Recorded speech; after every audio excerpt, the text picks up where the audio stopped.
कि रामचरितमानस जो तुलसीदास जी ने लिखा है वो तो हर जगह सुगमता से उपलब्ध है, लेकिन जो वाल्मीकि रामायण है ओरिजिनल वो सुगमता से उपलब्ध नहीं है हर जगह, और है भी तो संस्कृत में है। तो आपके लिए मैं हिंदी वाल्मीकि रामायण का हिंदी वर्ज़न लेके आई हूँ। उसमें मैं आपको सुनाती हूँ। आज मैं सुनाने जा रही हूँ बालकांड का तीसरा सर्ग। वाल्मीकि मुनि द्वारा रामायण काव्य में निबद्ध विषयों का संक्षेप से उल्लेख।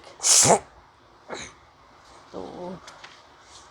यह कुछ इस प्रकार है। नारद जी के मुख से धर्म, अर्थ एवं काम रूपी फल से युक्त हितकर तथा प्रकट और गुप्त संपूर्ण रामचरित्र को, जो रामायण महाकाव्य की प्रधान कथा वस्तु था, सुनकर महर्षि वाल्मीकि जी बुद्धिमान श्री राम की उस जीवन वृत्त का पुनः भली भांति साक्षात्कार करने के लिए प्रयत्न करने लगे। वे पूर्वाग्र कुशों के आसन पर बैठ गए और विधिवत आचमन करके हाथ जोड़े हुए स्थिर भाव से स्थित हो योग धर्म के द्वारा श्री राम आदि के चरित्रों का अनुसंधान करने लगे। श्री राम, लक्ष्मण, सीता तथा राज्य और रानियों सहित राजा दशरथ से संबंध रखने वाली जितनी बातें थीं, हंसना, बोलना, चलना और राज्य पालन आदि जितनी चेष्टाएं हुई, उन सबका महर्षि ने अपने योग धर्म के बल से भली भांति साक्षात्कार किया। सत्य प्रतिज्ञ श्री रामचंद्र जी ने लक्ष्मण और सीता के साथ वन में विचरते समय जो जो लीलाएं की थी, वे सब उनकी दृष्टि में आ गई। योग का आश्रय लेकर उन धर्मात्मा महर्षि ने पूर्व काल में जो जो घटनाएं घटित हुई थी, उन सबको वह हाथ पर रखे हुए आंवले की तरह प्रत्यक्ष देखा। सबके मन को प्रिय लगने वाले भगवान श्री राम के संपूर्ण चरित्रों का योग धर्म समाधि के द्वारा यथार्थ रूप से निरीक्षण करके महाबुद्धिमान महर्षि वाल्मीकि ने उन सबको काव्य रूप देने की चेष्टा की। महात्मा नारद जी ने पहले जैसा वर्णन किया था, उसी के क्रम से भगवान वाल्मीकि मुनि ने रघुवंश विभूषण श्री राम के चरित्र विषयक रामायण महाकाव्य का निर्माण किया। जैसे समुद्र सब रत्नों की निधि है, उसी प्रकार यह महाकाव्य गुण, अलंकार एवं ध्वनि आदि रत्नों का भंडार है। इतना ही नहीं, यह संपूर्ण श्रुतियों के सारभूत अर्थ का प्रतिपादक होने के कारण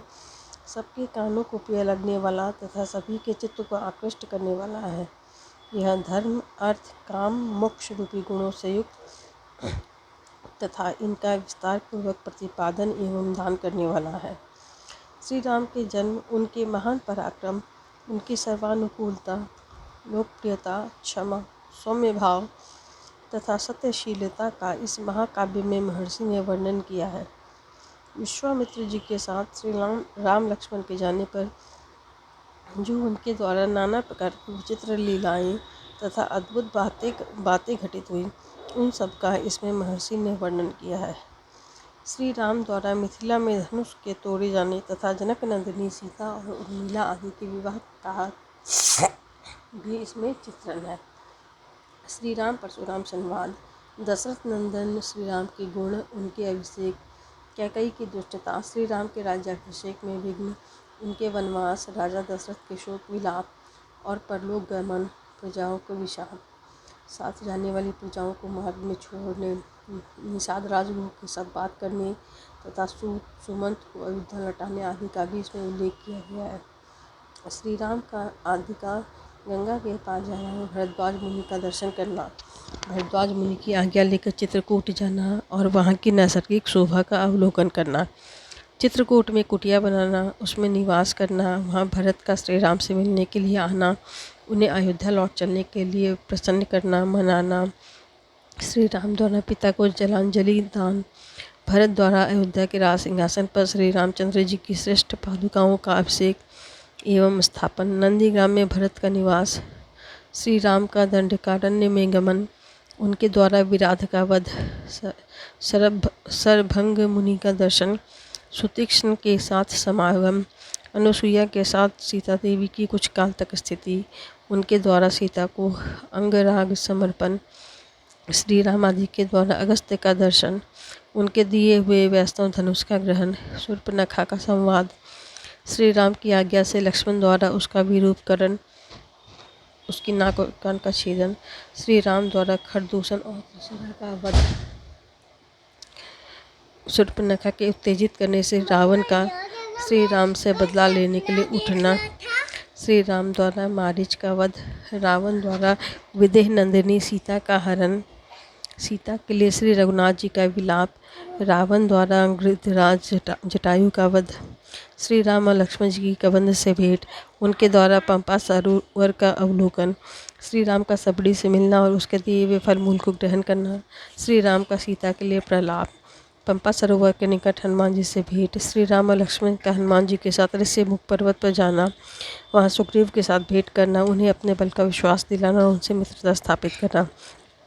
बाली और सुग्रीव का युद्ध, श्री राम द्वारा बाली का विनाश, सुग्रीव को राज्य समर्पण,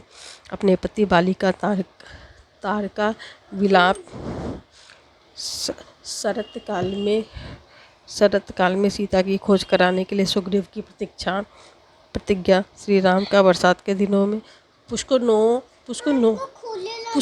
नहीं होगा।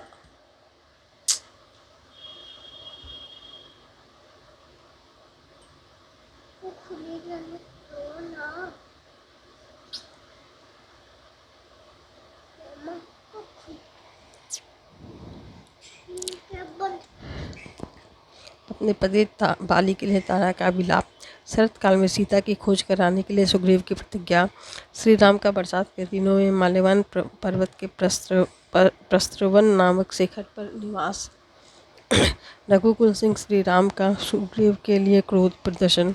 सुग्रीव द्वारा सीता की खोज के लिए वानर सेना का संग्रह, सुग्रीव का संपूर्ण दिशाओं में वानरों को भेजना और उन्हें पृथ्वी के द्वीप समुद्र आदि विभागों का परिचय देना,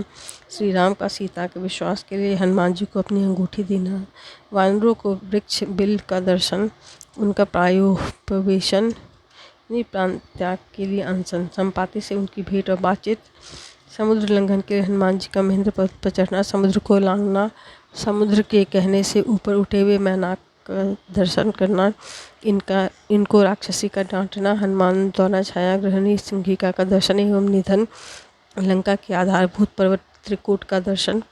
रात्रि के समय लंका में प्रवेश, अकेला होने के कारण अपने कर्तव्य का विचार करना,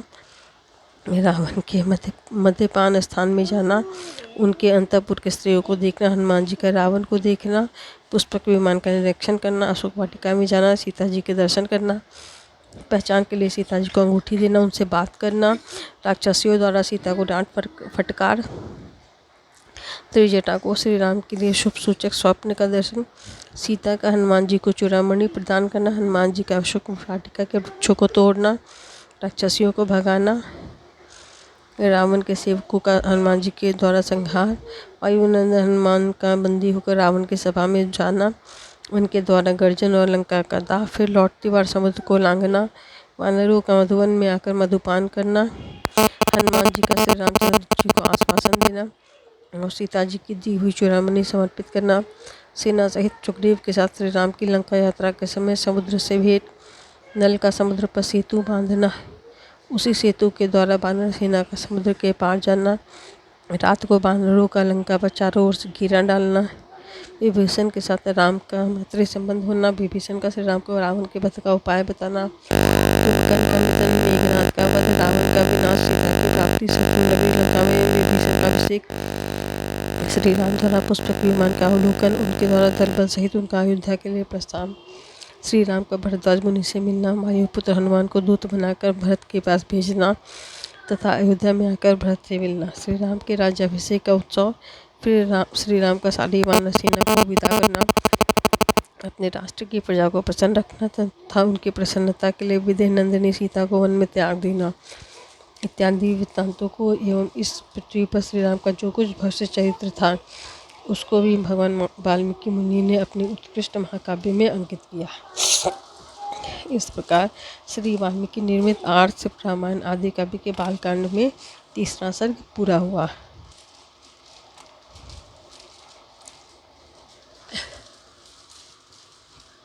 धन्यवाद। कृपया आप अगर आपको आपको वाल्मीकि रामायण पूरी सुननी है तो आप मेरे इस चैनल को लाइक, सब्सक्राइब एंड शेयर कीजिएगा। साथ ही बेल आइकन दबाना भी नहीं भूलिएगा, ताकि जब भी मैं अपना नेक्स्ट वीडियो डालूँ तो उसकी नोटिफिकेशन आप तक सबसे पहले पहुँचे। Thanks for watching.